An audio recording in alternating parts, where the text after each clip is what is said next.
잘들 지내셨죠? 늘 묵묵무답이신 것 같네요. 지난 주일에 우리들은 에스더 2장 1절로 11절까지 본문 가운데서 순종이라는 것과 그로 말미암아서 베풀어진 헤세드 곧 은혜라는 것을 중심적으로 해서 본문에 대해서 이해를 꾀해보았습니다. 특별히 에스더를 딸처럼 입양하여서 양육한 삼촌 모르드게의 가문이 이스라엘의 초대 왕이었던 사울 왕가와 직접적으로 관련되어 있는 것으로 소개하고 있는 에스더 2장 5절 말씀을 통해서 삼촌 모르드게에 명하는 바에 전적으로 따르고 순종하는 에스더의 모습이 바로 사울이 실패한 바 하나님의 말씀에 대한 불순종을 극복하고 다시 순종함을 예표하는 그런 의미가 담겨 있다는 것을 살펴봤습니다. 그러니까 죄에 대한 문제를 생각할 때에 보통은 이제 존 오웬의 유명한 그 책 중에 죄 죽이기라는 그런 책도 있는데 죄 자체를 극복하기 위해서 애를 쓰는 경우가 많거든요. 그런 경우도 있겠지만 그러나 더 근본적으로 우리 속에 있는 죄를 대적하는 것은 사실 하나님의 말씀에 창념하는 거예요. 그러니까 죄를 이기기 위해서 애쓰는 것도 필요하긴 하지만 그것이 주가 아니고 우리의 마음이 하나님의 말씀에 창념되어 있으면 자연스럽게 우리가 죄를 짓지 않게 되는 거죠.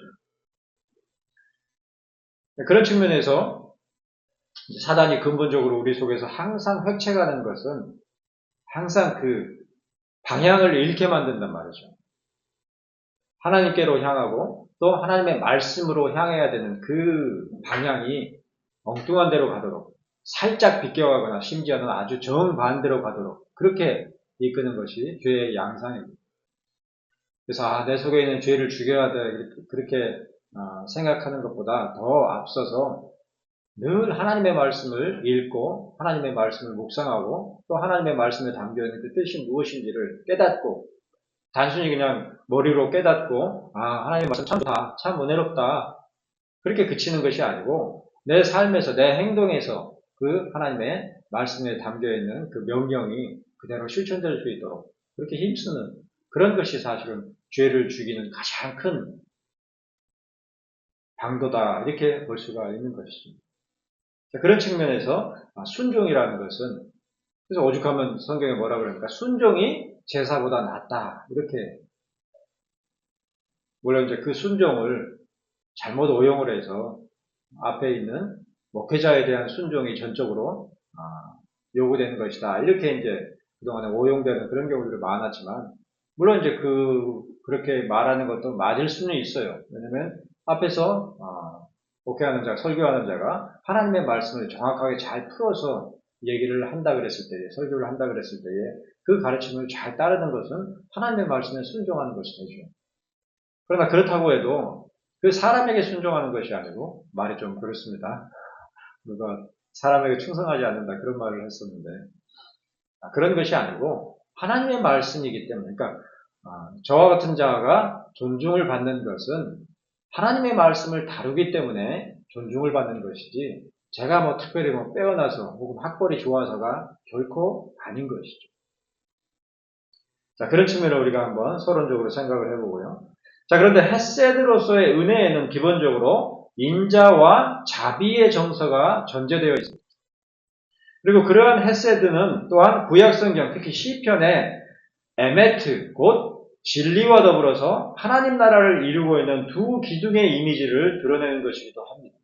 그러니까 은혜와 진리 마치 솔로몬 성전에 있는 상징적인 두 기둥 야긴과 보아스와도 같은 것이죠. 집이 세워지기 위해서는 기초도 중요하지만 기둥이 서 있어야 되잖아요. 그죠?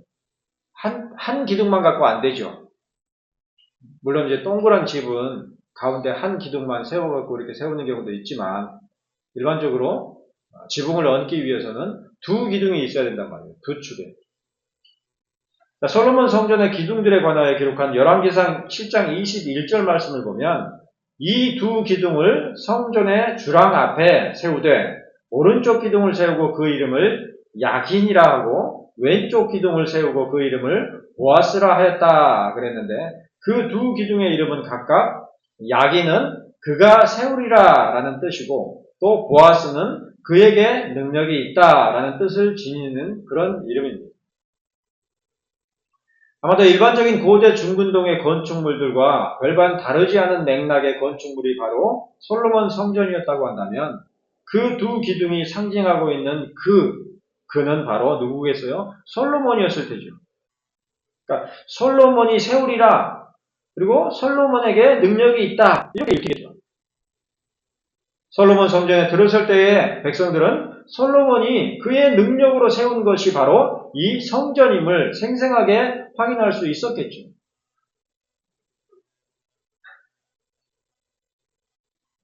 그러나 히브리어 야키는 그가 세웠다가 아니라 그가 세우실 것이다 라는 미래형의 의미를 지닌 이름이고 또 보아즈는 그가 능력이 있다가 아니라 그에게 혹은 그분 안에 능력이 있다라는 의미의 이름입니다. 그러므로 솔로몬 성전에 들어선 백성들은 그 두 기둥을 통해서 솔로몬이 세운 성전의 웅장함이 아니라 영적이며 참된 성전을 세우실 미래의 그분을 바라보며 고대해야 마땅했던 것입니다. 요한복음 2장 19절에 기록한 바 너희가 이 성전을 헐라 내가 사흘 동안에 일으키리라고 하셨던 그분이죠. 솔로몬 또한 그 사실을 추호라도 의심하지 않았던 것이고요.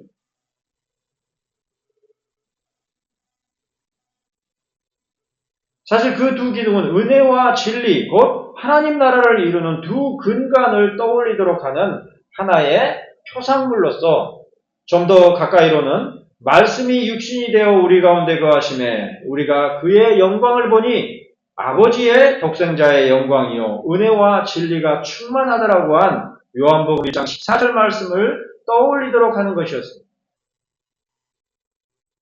또한 더욱 자세히는 율법은 모세로 말미암아 주어진 것이요 은혜와 진리는 예수 그리스도로 말미암아 온 것이라고 한 요한복음 1장 17절 말씀을 떠올리도록 하는 것이 바로 솔로몬 성전의 두 기둥 야긴과 보아스인 것이죠.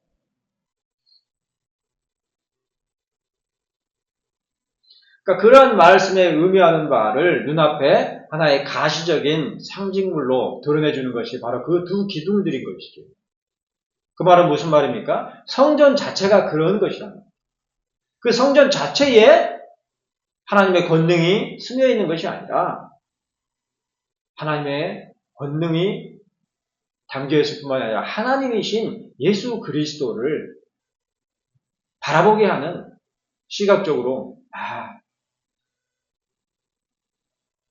경험하게 하는 그런 상징물들이란 말이에요. 이 땅에서 바라보고 누리는 모든 것들이 다 그런 거죠.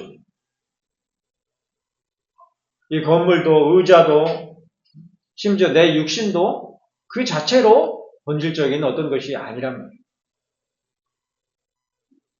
무엇보다 요한복음 1장 18절에서 사도는 이르기를 본래 하나님을 본 사람이 없으되 아버지 품속에 있는 독생하신 하나님이 나타내셨느니라 이렇게 기록했으니 그처럼 하나님과 하나님 나라의 두 근간인 은혜와 진리 또한 독생하신 하나님이신 예수 그리스도로 말미암아서 비로소 바라볼 수가 있는 것입니다. 그러니까 예수 그리스도를 통하여서 하나님의 나라도 볼 수 있는 것이죠. 한마디로 모든 영적이고 온전한 것들이 다 독생하신 하나님이신 예수 그리스도로 인하여 비로소 그 의미를 깨달을 수가 있는 것이죠. 구약시대도 그랬고 신약시대도 그랬고 지금도 마찬가지인 것입니다. 하지만 이미 부패한 사람의 심성은 여간에서는 그처럼 깨닫지를 못합니다. 은혜와 진리가 독생하신 하나님이신 예수 그리스도로 말미암아 비로소 바라볼 수 있음에도 불구하고 거의 절대 다수의 사람들은 그러한 예수 그리스도가 아니라 자신의 안목으로 보는 것들 가운데서 은혜와 진리를 찾으려고만 하는 것입니다.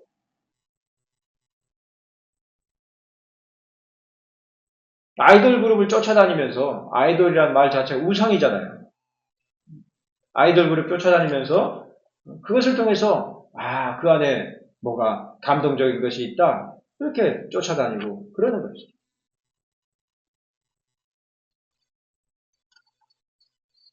예컨대 에스더 2장 9절에 기록한 바 은혜에 관하여 대부분의 사람들은 몸을 정결하게 할 물품과 일용품을 곧 주며 또 왕궁에서 을에 주는 7 궁녀를 주고 에스더와 그 궁녀들을 후궁 아름다운 처소로 옮기더라고 한 문구와 이후로 12절과 13절에 기록한 온갖 규례들을 따르는 호사스러운 몸담장의 절차들에 사로잡히고 마는 것입니다. 어느 날 갑자기 주식이 그냥 100배 주가가 오르는 바람에 거부가 돼서 평상시 가던 빠글빠글한 아줌마들 모여가지고 농담이나 주고받는 그런 미용실이 아니라 청담동 미용실에 가서 최고의 케어를 받고 피부도 관리도 받고 네일도 하고 저 사람 참 하나님의 은혜 받았다, 복 받았다 그런 식이죠. 에스더가 딱 그런 대접을 받아 호사를 누렸단 말이죠. 지금 우리들이 살아가고 있는 현실 가운데서 하나님께서 믿음의 자녀들에게 베푸시는 은혜 또한 그처럼 육신의 안목으로 바라보이는 것들에 근거하는 경우가 대부분입니다. 하나님께서 뭘 주셔야 그때 은혜라고 얘기하지. 뭘 안 주시면 어때요? 푸념하고 투정하죠. 내가 이 정도 했으면 뭐라도 주셔야 되는 거 아니에요? 너무하지 않아요? 그런 마음을 갖죠. 자, 에스더 2장 12절로 13절에서 언급한 바 모략기름과 향품들은 아닐지라도 미처 기대하지 않은 행운으로 얻게 되는 놀라운 축복과 기쁨 가운데서야 비로소 하나님의 은혜를 실감하곤 하는 것이죠. 의사도 어떻게 해볼 수 없는 그런 병을 낫다거나 아까 말씀드린 것처럼 갑자기 주가가 폭등했다거나 그런 것들을 통해서 은혜라고 생각한단 말이에요.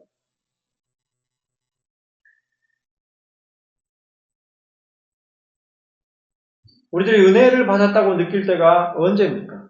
지금 이 메시지를 듣는 가운데서 조용히 귀를 기울여 깨닫게 되는 진리의 냄새 곧 그리스도와 관련하여 풍기는 향기로 말미암아 은혜를 실감하는 경우도 있겠습니다만 통상적으로 많은 그리스도인들이 은혜롭다고 말하는 경우는 대부분 갑작스럽게 감당할 수 없이 큰 분량의 금전적인 성과나 혹은 이득 그리고 극복하는 것이 거의 불가능하게 여겨지던 그 어떤 환란이나 시련 등을 극복하게 되었을 때에야 비로소 은혜를 입었다고 생각하는 경우가 대부분이죠.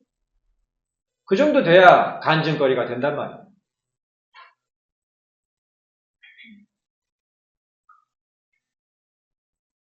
그런데 바로 그러한 시각으로 에스더서 2장에서 에스더가 받고 있는 은혜들을 가만히 살펴보자면 그것을 전적으로 은혜라고 하기에는 어딘가 석연치 않음을 깨닫게 될 것입니다. 왜냐하면 기본적으로 궁녀를 주관하는 내시 헤게가 처녀 에스더를 좋게 보고 은혜를 베풀었던 것은 이방의 왕 아하수에로의 육신적인 기쁨을 위한 도구로서의 의미를 내포하는 것이기 때문이죠. 어느 정권에서 채홍사라 그러나요? 잘 나가는 연예인들 다 섭외해서 술 따르게 하고 그런 것과 비슷한 맥락이죠. 에스더 2장 12절에서는 처녀마다 차례대로 아하수에로 왕에게 나아가기 전에 라고 표현하고 있습니다만 나아가다 라는 뜻의 히브리어 나가는 한국말이랑 좀 비슷하죠. 나아가다, 나가. 그죠? 이 나가라는 히브리어는 여자를 성적으로 범하다 혹은 여자가 동침하기 위하여 만지다 등의 성적인 의미를 내포하고 있는 단어이기도 합니다. 그러므로 이삭이 그랄에 거주하던 때에 그의 아내 리브가를 누이라고 속인 일로 인해서 아비멜렉에게 책망을 들을 때의 일을 기록한 창세기 26장 11절에서도 나가, 즉 범하다라는 뜻의 히브리어 단어를 사용한 것입니다.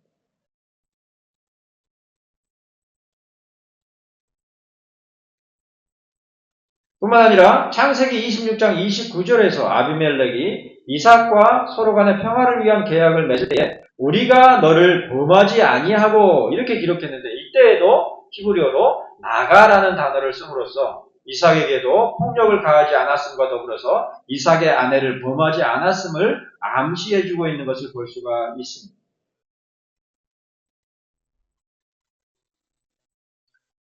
주일날 강단에서 다루기가 좀 그렇습니다만은, 고대의 전쟁의 그런 양상을 보면 상대방에게 모욕을 주기 위해서 승리를 하면 여자들은 물론이고 남자들까지도 성적으로 범하는 그런 일이 공공연하게 있었단 말이죠.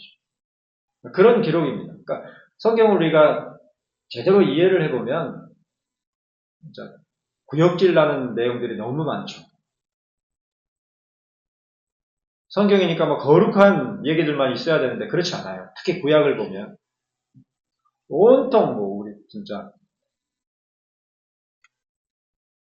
영화나 소설보다 더하죠.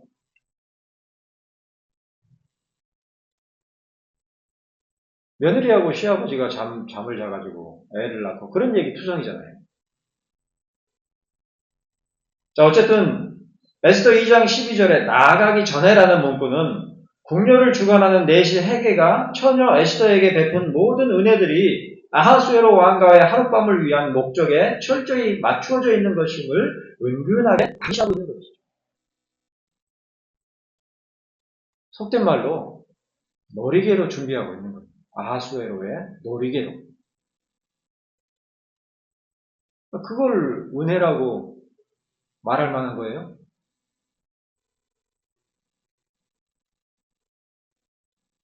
좀 깨림칙하죠? 더구나 14절에 기록한 바에 따르면 왕이 그를 기뻐하여 그의 이름을 부르지 아니하면 다시 왕에게 나아가지 못하더라 그랬는데, 헤게가 베푼 것들 그 자체만으로는 그것이 헤세드 곧 하나님께서 베푸시는 은혜라고 전적으로 확신할 수가 없는 것입니다. 그렇게 다 준비를 했어도 왕이 아유 너는 하룻밤 자보니까 별로야 하고 안 불러버리면 그냥 오리알이죠. 악동강 오리알이 되는 거죠. 이처럼 일시적이며 그 목적하는 바가 영적이지도 않은 것들을 가리켜서 하나님의 은혜라고 말할 수는 없는 것이죠. 어떻게 될지도 확실하지 않고 또 이미 에스더에게 베풀어졌던 그런 것들도 다 누구를 위한 거예요? 하나님의 영광을 위한 것이 아니라 아하수에로의 육신적인 유욕을 위한 그런 것입니다. 그러니까 잘 생각해 보면 이 은혜라는 말을 붙이기가 너무 깨름칙한 그런 거죠. 이처럼 에스더 2장 9절과 17절에 기록된 헤게의 헤세드 곧 은혜는 얼핏 그 표면적인 양상만으로는 하나님으로 말미암는 참된 은혜라고 긍정할 수가 없는 성격의 단어입니다. 그럼에도 불구하고 성경에는 히브리어에는 헤세드라고 그렇게 기록을 했단 말이에요.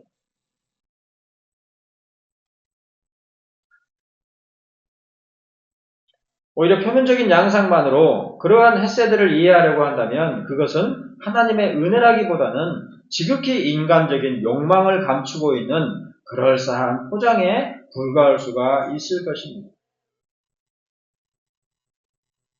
마치 에스더서 1장을 온통 뒤덮고 있었던 세 차례의 잔치들처럼 겉으로 볼 때에는 모든 면에서 희망과 활력이 넘쳐났지만 사실인즉 그리스를 정벌하기 위한 아하수에로 왕의 정복욕을 뒷받침하기 위한 성대한 거칠애에 불과했었던 것처럼 이제 에스더서 2장에서는 헬라 정벌의 실패에 대한 그 어떤 언급도 없이 조용하게 모르드게와 에스더를 등장시키면서 전혀 새로운 국면으로 접어들고 있는 것입니다. 아수에로의 정복욕을 채우기 위해서 베풀어졌던 그 성대한 잔치들이 다 끝나고 이제 조용한 차분한 분위기 가운데서 이제 시작됐단 말이에요.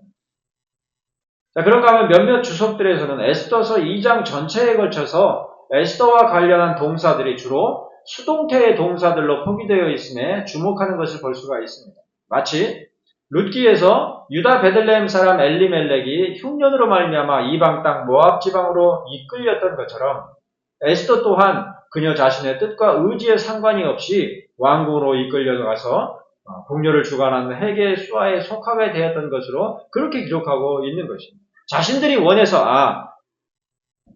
모압 땅에 한번 가봐야 되겠다 그렇게 해서 간 게 아니라 흉년이 들어가지고 살 데가 없으니까 모압 땅이라도 가서 살아야 되겠다 그렇게 해서 갔던 것이고 에스더도 내가 한번 공에 한번 들어가서 좀 뭘 좀 하나님의 영광을 위해서 쓰임을 좀 받아볼까 그랬던 것이 아니라 헤게의 눈에 들어서 강제로 잡혀가다시피 그렇게 궁으로 들어갔던 것으로 그렇게 기록되어 있단 말입니다.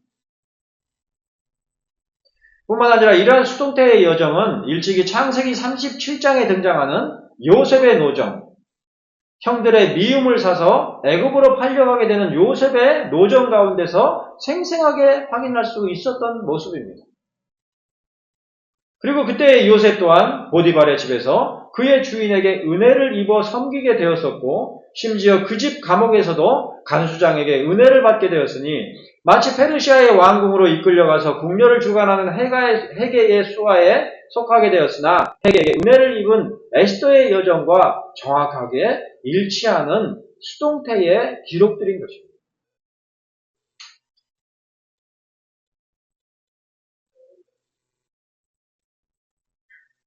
은혜는 수동태.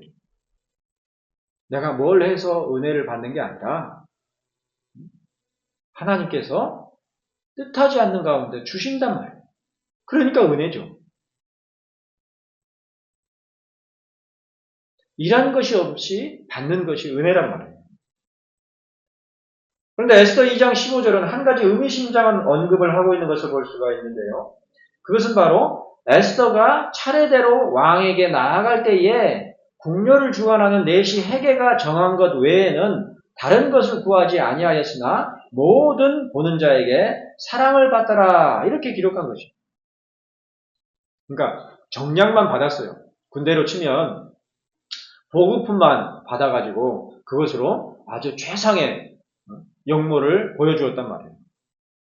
싸제품 안 쓰고 PX 가서 또 추가적으로 물품을 구입해가지고 그렇게 한 것이 아니었단 말이죠.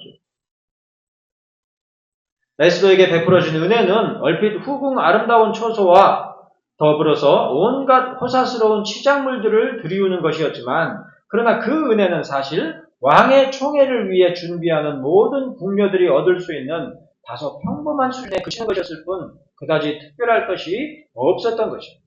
아마도 그때 당시에도 잘 나가는 그런 가문의 딸들은 후궁에 들어가서 자기에게 베풀어지는 그러한 것들, 치장물들 뿐만 아니라 자기 집에서 돈을 들여가지고 더 좋은 것으로 온통 더 치장을 했겠죠. 더 아름답게. 자, 이것은 일찍이 요셉의 경우에서도 마찬가지였습니다. 그는 애굽 사람 보디발의 집에서도 영모가 빼어나고 아름다웠지만 그것은 그의 주인에게 은혜를 입은 것으로 말미암아서가 아니었습니다. 오히려 창세기 39장 2절로 3절에서 모세는 기록하기를 여호와께서 요셉과 함께 하심으로 그가 형통한 자가 되어 그의 주인 애굽 사람의 집에 있으니 그의 주인이 여호와께서 그와 함께 하심을 보며 또 여호와께서 그의 범사에 형통하게 하심을 보았더라 이렇게 기록해서 요셉의 아름다움이 전적으로 여호와 하나님으로 말미암는 은혜로 말미암은 것임을 분명하게 밝혀두었습니다.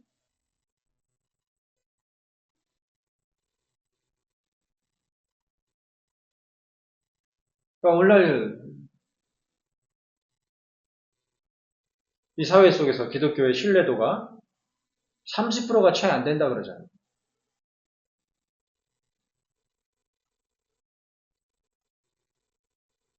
왜 그렇게 됐습니까?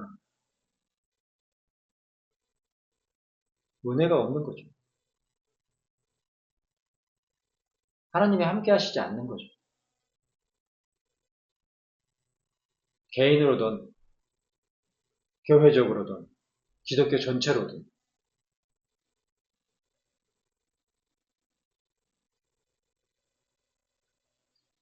물론 요셉의 경우에도 얼핏 아버지 야곱에게서 받은 사랑과 보디발의 집에서의 형통이 그 자체로 하나님의 헤세드였던 것처럼 보일 수 있을 것입니다만 형들에 의해 아버지가 입혀주신 채색옷이 벗겨지고 또 보디발의 아내에 의해서 보디발의 가정 총무로서의 옷까지마저도 벗겨지게 되었을 때에 무엇보다 보디발의 집에 있는 감옥에서 간수장에게 은혜를 받으며 술 맡은 자와 떡 굽는 자가 꾼 꿈까지도 해석할 수 있을 만큼 총명하고 명민했었음에도 불구하고 이후로 오래도록 감옥에 더 갇혀서 잊혀지는 가운데 있었던 것을 보면 당장의 요셉이 아버지 야곱과 보디발의 집에서 얻었던 그 모든 은혜들이 결코 하나님께서 주시는 온전한 헤세드가 아니었으리라 이렇게 짐작할 수 있을 것입니다.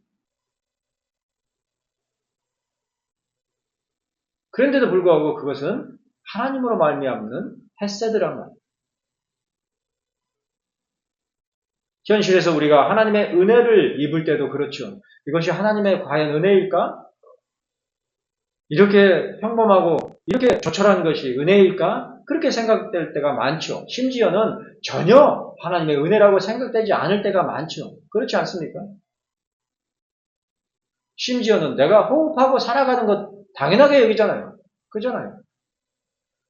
나뿐만 아니라 다 그냥 사람이라면 이 땅에서 태어나서 수명이 다하지 않는 이상 그냥 살며 호흡하는 것이 다 그냥 당연한 것들 그렇게 생각한단 말이에요. 그러나 성경에 따르면 은혜가 없으면 주어지지 않는 거예요. 그 은혜를 거둬가신 때를 언제 실감할 수 있습니까? 심장마비 걸리거나 혈전이 생겨서 혈관이 막히면 아 이게 당연한 게 아니구나. 그때서야 깨닫죠. 심장마비 예측할 수 있어요? 혈전 예측할 수 있어요? 심장마비는 그래도 어느 정도 좀 이렇게 의사들이 이렇게 진단할 수 있지만 혈전 아무도 장담 못하죠. 하지만 그럼에도 불구하고 창세기 39장과 에스더 2장은 모두 요셉과 에스더에게 베풀어진 형통을 가리켜서 헤세드라고 분명하게 칭하고 있는 것입니다. 그것은 아직 불완전한 것이며 어찌 보면 얄팍한 세속적 포장과 허위에 불과한 것처럼 보일 수 있는 것이었지만 그럼에도 불구하고 그러한 형태는 분명 하나님의 은혜가 스며 있음에 분명한 것이죠.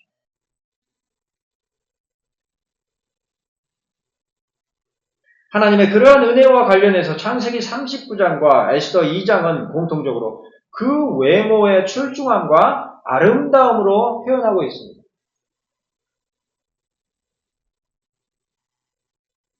이 자리에 계신 여성분들은 대부분 다 은혜를 받으신 것 같은데요.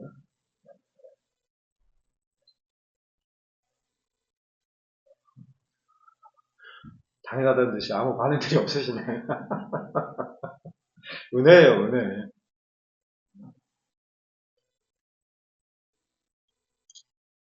요셉의 용모도 빼어나고 아름다웠었고 또 에스더의 외모 또한 모든 보는 자에게 사랑받을 만큼 아름다웠다 그랬습니다. 한마디로 그들이 은혜 가운데 있는 자들이라는 사실을 굳이 설명하고 나열하지 않아도 그들의 용모를 바라보는 가운데서 한눈에 알 수가 있었던 것입니다.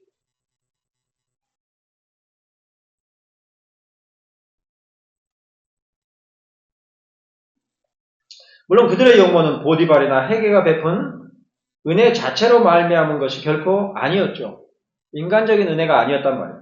마치 바벨론으로 끌려간 다니엘과 그의 친구들이 왕의 음식과 그가 마시는 포도주로 자기를 더럽히지 아니하고 오직 채식만으로도 얼굴이 더욱 아름답고 살이 더욱 윤택하여 왕의 음식을 먹는 다른 소년들보다 더 좋아 보였던 것처럼 에스더 또한 궁녀를 주관하는 내시 헤게가 정한 것 외에는 다른 것을 구하지 아니하였으나 모든 보는 자에게 사랑받을 만큼 아름다웠던 것입니다.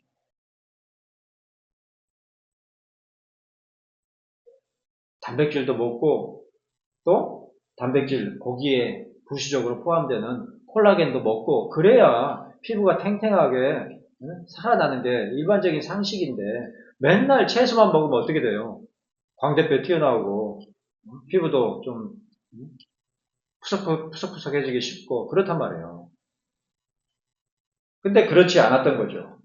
그리고 그 이유에 관해서 창세기 39장은 아주 직접적으로 여호와께서 요셉과 함께 하심으로 그가 형통한 자가 되었더라 그랬고 심지어 그의 주인이 여호와께서 그와 함께 하심을 보며 또 여호와께서 그의 범사에 형통하게 하심을 보았더라 이렇게 밝혀주고 있으니 그 겉모양으로는 얼핏 보디발로 말미암은 것이요 또한 아하수에로 왕궁의 궁녀들을 주관하는 내시의 해계로 말미암은 은혜였지만 사실은즉슨 하나님으로 말미암아 베풀어지는 은혜 곧 헤세드임을 성경 전체의 맥락을 통해서 어렴풋이나마 파악할 수가 있는 거죠.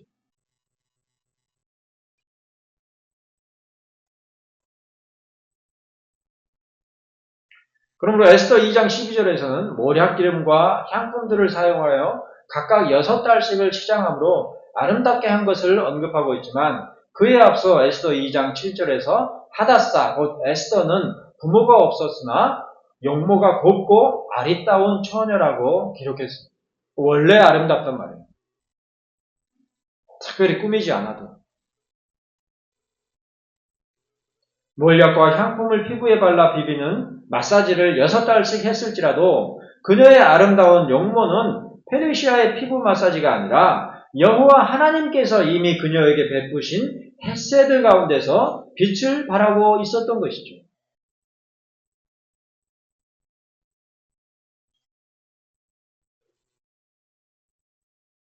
그러나 사실 하나님의 은혜, 곧 헤세드가 우리에게 베풀어질 때에 그 대부분은 우리가 보기에 은혜라기에는 지극히 보잘것없는 것처럼 보이는 경우가 많습니다. 한낱 인간의 욕망을 치장하는 허울 좋은 거칠애이거나 혹은 얼핏 은혜인 것 같지만 오히려 여전히 고난의 여정 가운데서 헤어날 길이라고는 보이지 않는 가려지고 변장된 축복이자 은혜인 것으로 보이는 경우가 대부분인 것입니다. 그러므로 많은 경우에 있어서 우리들은 하나님의 은혜를 입고서도 감사할 줄을 모르며 심지어는 은혜인 것조차도 깨닫지 못하고서 오히려 푸념과 불평, 원망과 낙담하는 가운데 있는 경우들이 얼마든지 있는 것이죠. 욥이 최종적으로 깨닫기 전까지 욥기 전체에 걸쳐서 마지막에 말미에서 깨닫기 전까지 깨닫지 못한 바가 그것이죠. 여호와 하나님이 복이라는 사실을 생각하지 못하고 여호와 하나님께서 주신 것들을 다 걷어가 버리시니까 거기에 복도 은혜도 없는 것처럼 생각하고 하나님 앞에 계속 하소연 하는 그랬던 것이죠.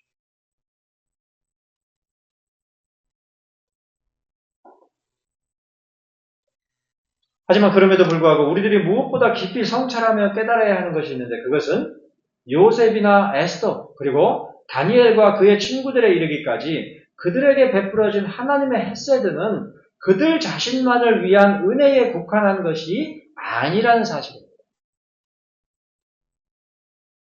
만일에 하나님의 은혜가 순전히 그들 자신만을 목적으로 하는 것이었다고 한다면 다시 절망스럽고 낙담할 형편에 빠지고만 요셉이나 그토록 오랜 기간 농담을 하고서 왕 앞에서 참으로 은총을 얻게 될지 여전히 미지수일 뿐만 아니라 무엇보다 수산궁에서의 위험천만하고 치명적인 정치적 모의에 휘말리게 될 에스더 그리고 풀무불길 속으로 던져주게 될 다니엘과 그의 친구들에게 주어졌던 은혜는 그 용모의 화려함은 일시적이고 해프기 짝이 없는 허망한 것에 지나지를 않았을 것입니다.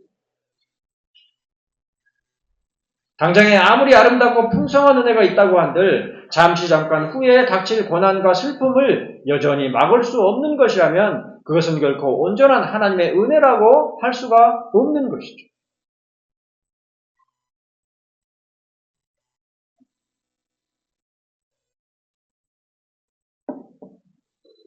그렇지만 그 모든 불확실함과 불안함에도 불구하고 에스더서 2장에서 에스더와 관련하여 사용되어 있는 수동태의 동사들, 특별히 내시 해계가 정한 것 외에는 다른 것을 구하지 아니하였던 그러한 수동성에는 헤세드를 명확하게 분별할 수 있도록 하는 중요한 의미가 내포되어 있는데 그것은 바로 하나님의 섭리하심에 대한 전적인 신뢰와 의뢰입니다. 믿음은 우리 속에서 나오는 어떤 감정을 붙드는 것이 아니라 하나님을 붙드는 거예요.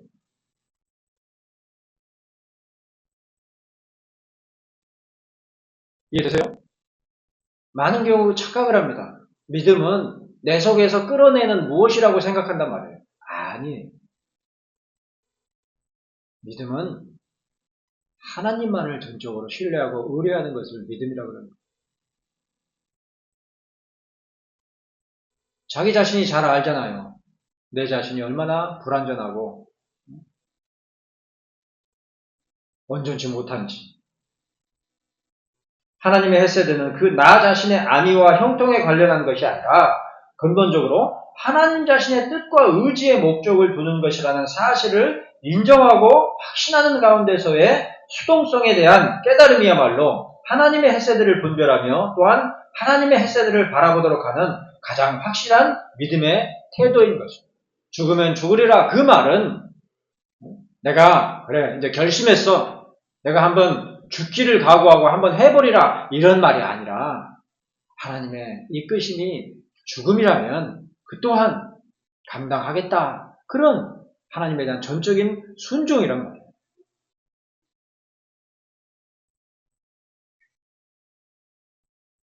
믿음이 없이 행할 수 없는 거죠.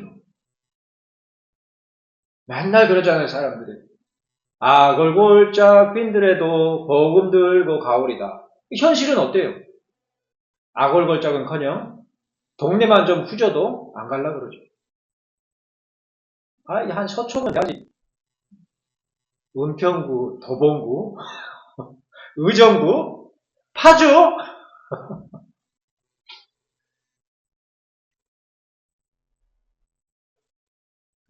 파주나 의정부 사는 사람들이 들으면 아주 기분 나쁘시겠네. 자, 무엇보다도 그러한 수동성은 하나님의 독생자이시나 사람으로 이 땅 가운데 나신 예수 그리스도 가운데서 가장 명확하게 확인할 수가 있는 것입니다.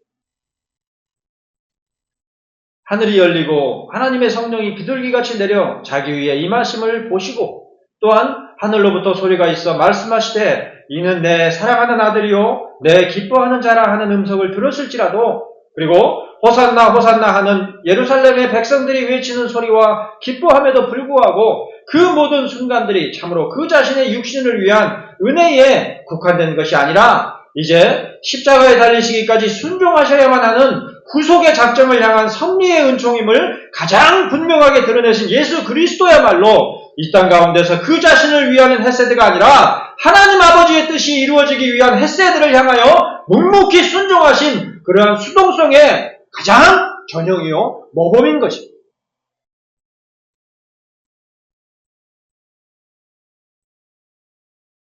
내가 이스라엘의 지도자가 돼서 하나님 나라를 앞당기리라 그런 것이 아니라 이스라엘 백성만이 아니라 모든 택함을 입은 자들, 과거, 현재, 미래의 모든 하나님의 택하심을 입은 자들을 위하여서 그들의 죄를 속하기 위하여서 가장 비참하고 가장 처참한 십자가에 달리는 그 수욕을 향하여서 걸어가셨던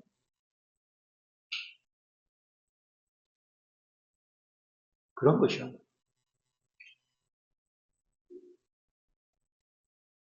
성화에 보면 예수님께서 십자가에 그래도 꼭 팬티는 입으셨잖아요. 그죠? 근데 실제 십자가형 팬티를 입혔겠어요? 아니, 나이 30 된 남자가 완전 발가벗겨져서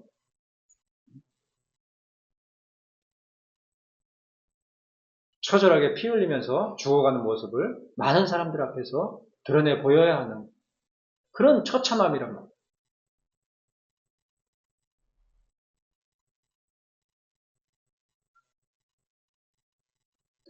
한편 에스더 2장 18절에서는 에스더가 소개하는 네 번째 잔치에 관한 언급을 볼 수가 있는데 그것은 바로 에스더를 위한 잔치였습니다. 맨 잔치판이죠, 에스더서는. 180일이 넘는 긴 기간에 걸쳐 베풀어졌던 잔치와 이후에 7일 동안의 잔치, 그리고 왕후 와스티가 베푼 여인들의 잔치 이후로 상당한 기간에 대하여 침묵하는 가운데서 이제 다시 한번 잔치가 벌어진 것을 기록하고 있으니 그것이 바로 6달은 모략기름을 쓰고 6달은 향품과 여자에게 쓰는 다른 물품을 써서 아름답게 치장한 에스더를 위한 잔치였던 것이죠. 자, 그런데 예수님의 행적들 가운데에도 이와 유사한 장면을 찾아볼 수가 있습니다. 그것은 바로 마태복음 26장과 마가복음 14장 그리고 요한복음 12장에 공히 기록한 바 예수님의 발에 향유를 부은 사건이죠. 특별히 요한복음 12장 1절 말씀을 보면 그때는 6월절 엿새 전에 예수께서 베다니에 이르셨을 때이고 또한 이어지는 2절 말씀에 따르면 거기서 예수를 위하여 잔치를 베풀었다 그랬습니다. 그리고는 이어지는 3절에 기록하기를 마리아는 지극히 비싼 향유 곧 순전한 나드 한 근을 가져다가 예수의 발에 붓고 자기 머리털로 그의 발을 닦으니 향유 냄새가 집에 가득하더라 이렇게 기록했습니다. 마치 모략기름과 향품과 다른 물품들로 에스더를 아름답게 하고 아하수에로는 그런 에스더를 황후로 맞아들이기 위하여 그녀를 위한 잔치를 베풀었던 것처럼 또한 베다니에서도 사람들이 예수를 위한 잔치를 베풀고 마리아는 예수의 발에 순전한 나드 향유를 붓되 온 집안에 나드 향이 가득하리만치 아끼지 않고 부었던 것입니다. 다 부었죠.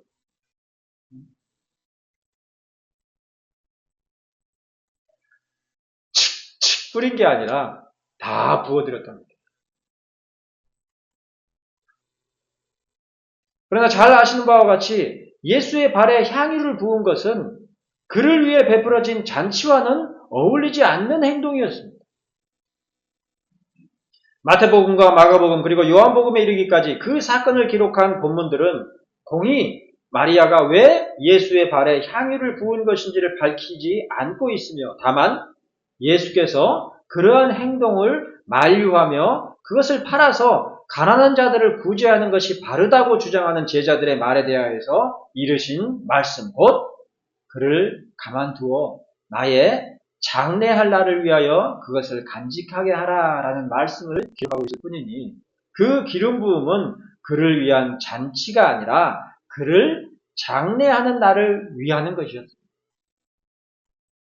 그러니 그녀의 행동은 예수를 위하여 베푼 잔치와는 어울리지가 않는 것이죠.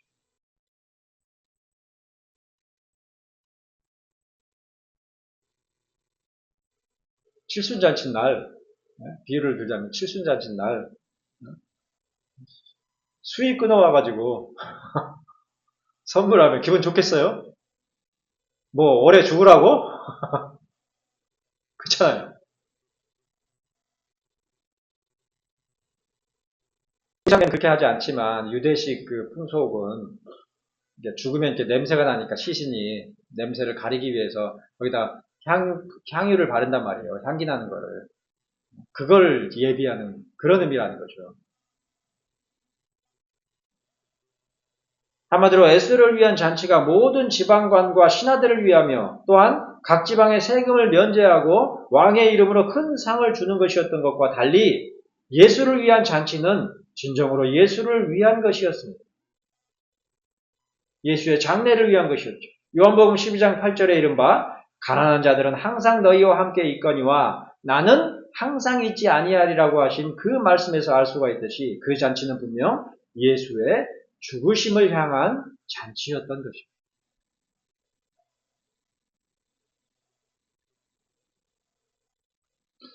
사실 에스더를 위한 잔치가 앞으로 모르드게와 그의 민족 이스라엘 모든 족속들을 모두 나무에 달아 죽일 계략을 향하고 있었던 것처럼 또한 예수를 위하여서 그 발에 향유를 부었던 그 잔치도 나무에 달릴 예수를 위하는 것이었죠. 그야말로 죽음을 향하는 잔치가 이제 에스더서 2장과 요한복음 12장에 베풀어지고 있는 것입니다. 의미심장하죠.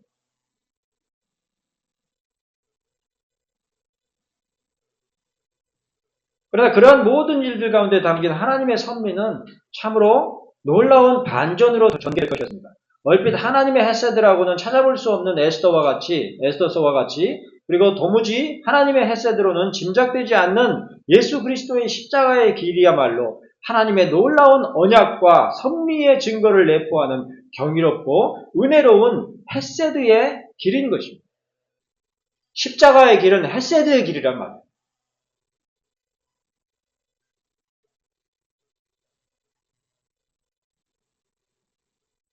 역설 거꾸로 하면 헤세드의 길이 어떤 길이에요? 비참한 십자가의 길이었죠. 인간적인 안목으로 보면 그게 어떻게 헤세드예요? 완전한 실패죠. 처참한 실패죠. 무엇보다 그 길은 우리 자신의 뜻과 의지로서 걸을 수 있는 길이 아닙니다.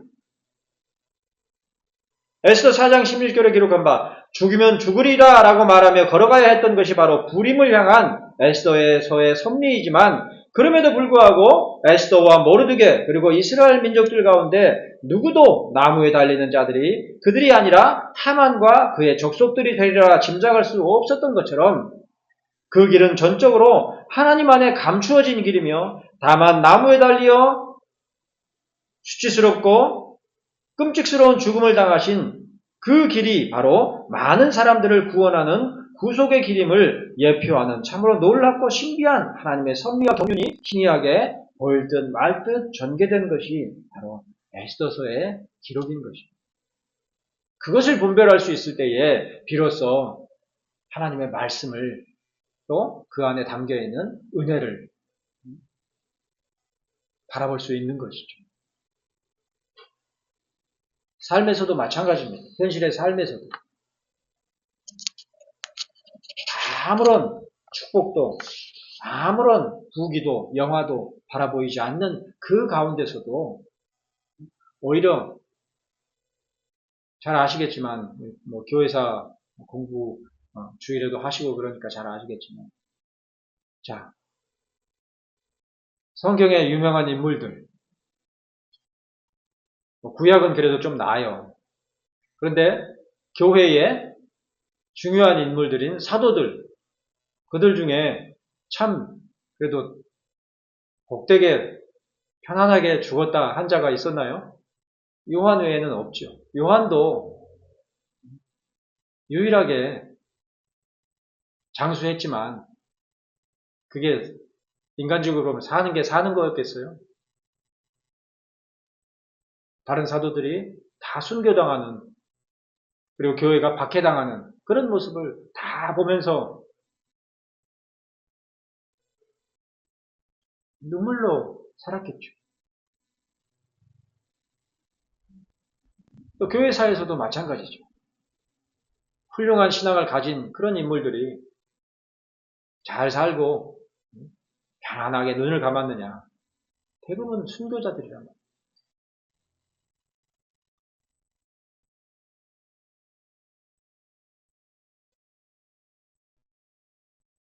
그런데 그들이 공통적으로 하는 말이 뭡니까?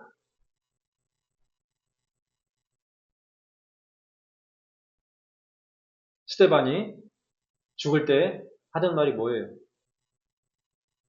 아, 좀 못된 놈들. 그렇게 복음을 전해도 나를 향하여 돌을 던지는 저 못된 놈들. 하나님, 싹 쓸어버려 주세요. 복수해 주세요. 그랬어요? 뭐라 그랬어요? 하늘이 열리고 예수 그리스도를 눈앞에서 봤다 그랬단 말이에요. 그리스도밖에 안 본 거죠. 안 보인 거죠. 근데 그 모습에 대해서 주변에 있었던 유대인들은 어떻게 반응했어요? 아! 죽여버려야지. 그렇게 생각했단 말이에요. 완전한 역설이죠. 가장 은혜로운 순간인데 가장 끔찍스럽고 공포스러운 그 장면이란 말이에요. 성경에 돌로 쳐 죽였다 이렇게 나오지만 그냥 무심히 그냥 돌 던졌겠어요? 온통 살기 가득한 눈빛으로 돌을 던져서 죽였던 거죠. 근데 성경은 에스더가 아니라 그런 스테반에 대해서 뭐라고 기록했어요? 예수를 바라보며 죽었다 이렇게 기록했다. 하나님의 헤세드가 그런 거예요. 우리가 기대하지 않는 것들로 제공하시는 게 하나님의 헤세드죠.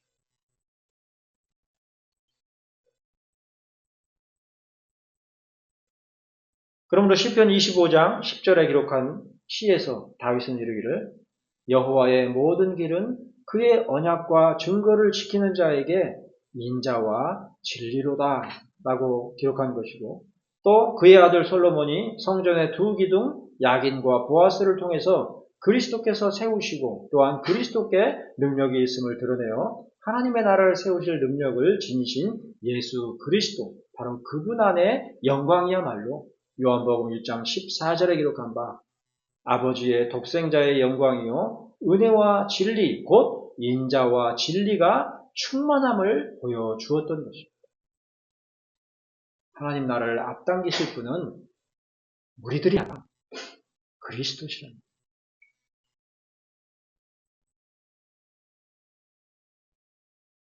솔로몬은 그런 그리스도를 바라본 것이죠. 솔로몬 성전에 들어오는 유대인들에게 그런 그리스도를 바라보도록 야긴과 보아스라는 두 기둥을 세웠던 것이죠.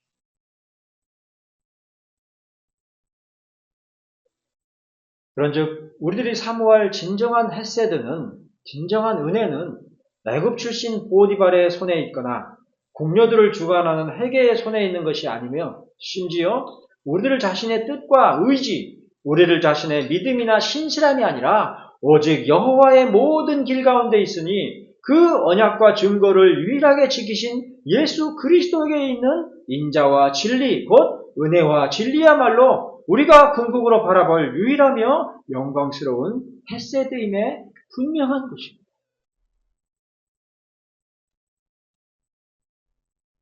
말씀 가운데서 그런 것을 바라보고 헤세드라고 고백할 수 있어야 한단 말이에요. 그 모든 하나님의 길에 펼쳐진 섭리의 면면이 어떠합니까? 얼핏 보디발의 손과 회개의 손길이야말로 하나님의 헤세드의 진면목이라 생각될 수 있겠지만 그러나 그러한 자비와 은혜는 곧장 죽음을 예비하는 향기를 품은 것이기도 하니 아버지의 독생자의 영광이요 은혜와 진리가 충만하신 예수 그리스도 안에서 비로소 깨달으며 확신할 수 있는 바로 그 헤세드에 이르기 전에는 결코 그 어떤 형통함이나 번창함도 진정한 하나님의 은혜일 수가 없는 것이죠. 하나님이 주신 것이 아니라 하나님 자신이 우리에게 유일한 분복이요 은혜라는 사실을 깨닫기 전까지는 진정한 복과 은혜를 모르는 거예요.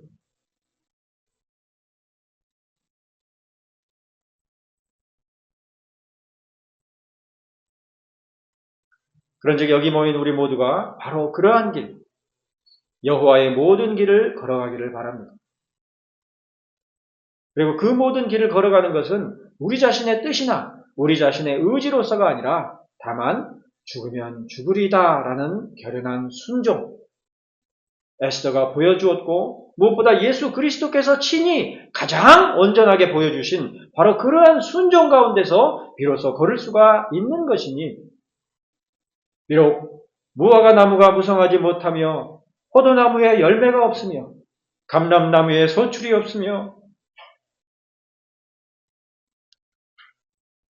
밭에 먹을 것이 없으며 우리의 양이 없으며 외양간에 소가 없을지라도 나는 여호와로 말미암아 즐거워하며 나의 구원의 하나님으로 말미암아 기뻐하리로다. 주 여호와는 나의 힘이시라. 나의 발을 사슴과 같게 하사 나를 나의 높은 곳으로 다니게 하시리로다. 라고 한 하박국 3장 17절로 19절 말씀을 진실로 되뇌는 우리의 믿음들이 되시기를,